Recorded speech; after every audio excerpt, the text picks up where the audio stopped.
checked out the OWC products before. Specifically, we did do a little bit back, the little travel hub for the USB-C.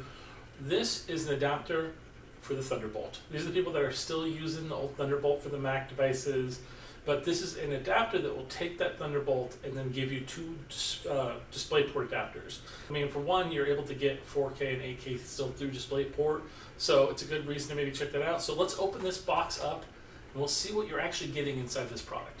So inside this box, right off the bat, that is very simple. Boom, there it is.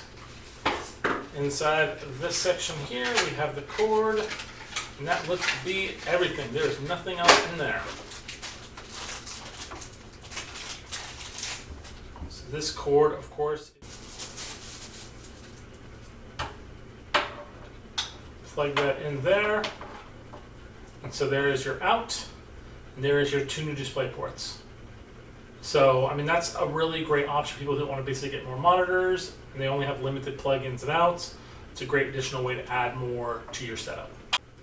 The really cool thing about this Thunderbolt to DisplayPort adapter, dual adapter, is that you're able to get that high-quality audio and sound from your Mac product and put it out there to two different displays at 4K and 8K. I mean, you can't go wrong with having more screens, especially if you work in the industry and you need to do a lot of editing and you want to basically have that multiple display and you need to see the difference between them. I mean, no one wants to get two displays and then have one processing at a lower quality. Get yourself something that's going to be able to handle that extra power, and this device is just one of those things for you. Well, see you guys next time. Thank you guys so much for watching.